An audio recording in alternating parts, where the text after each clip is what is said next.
Pandian store சீரியலை பற்றி தான் நம்ம இந்த வீடியோக்குள்ளே பார்க்க போகிறோம். நம்ம வீடியோக்குள்ளே போகிறதுக்கு நம்ம சேனலுக்கு யாரெல்லாம் சப்ஸ்கிரைப் பண்ணலாம் அவங்களாம் சப்ஸ்கிரைப் பண்ணிக்கிடுங்க.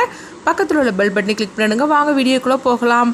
அரசியை பொண்ணு பார்க்குறதுக்கு நாளைக்கு வருவாங்க அப்படின்னு சொல்லிக்கிட்டு பாண்டின்னு சொல்லவும் இது கிட்டதுமே அரசி வந்து ரொம்பவே அதிர்ச்சி அடைகிறாங்க. அடுத்த நாள் ஆனதுன்னு பார்த்தோம்னா அரசியை பொண்ணு பார்க்குறதுக்காக மாப்பிள்ளோட்டில் உள்ள அவ்வளோருமே வந்துருந்தாங்க.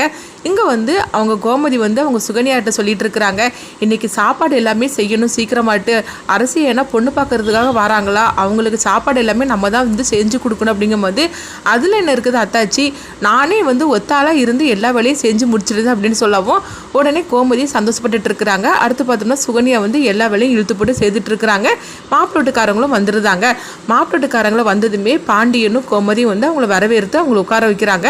அப்போ வந்து மாப்பிள்ளையோட அம்மா வந்து சொல்லிட்டு இருக்கிறாங்க, என் பையன் வந்து ஃபாரின்ல வேலை பார்த்துட்டு இருக்கிறான், அவனு 1 மாசத்துல கிளம்பிடுவான், அதனால கல்யாணத்தை வந்து நம்ம அதுக்குள்ளேயே நம்ம செஞ்சு முடிச்சிடலாம். எங்களுக்கு பொண்ணை ரொம்பவே பிடிச்சிருக்கு, உங்களுக்கு மாப்பிள்ளையை பிடிச்சிருந்துன்னா நம்ம இப்பவுமே நிச்சயத்தை பண்ணிடலாம் அப்படின்னு சொல்லவும் உடனே பாண்டியனும் கோமதியும் சொல்றாங்க, எங்களுக்கு மாப்பிள்ளையை ரொம்ப பிடிச்சிருக்குது அப்படின்னு சொல்லவும் உடனே வந்து அப்போ நிச்சயத்தை இப்பவுமே பண்ணிடலாம் அப்படின்னு சொல்லிக்கிட்டு அவங்க வந்து அவங்க தாம்பலம்லாம் மாற்றிக்கிட்டுதாங்க. இதை பார்த்துட்டு அரசி வந்து ரொம்பவே அதிர்ச்சியோடு இருக்கிறாங்க. இங்கே பார்த்தோம்னா வந்து சுகன்யா அதை விட அதிர்ச்சி அடைகிறாங்க.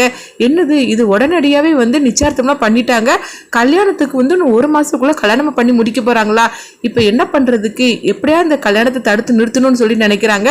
இன்னொரு பக்கம் பார்த்தோம்னா மீனாவை தான் காட்டுறாங்க. மீனாவும் அதிர்ச்சி அடைகிறாங்க.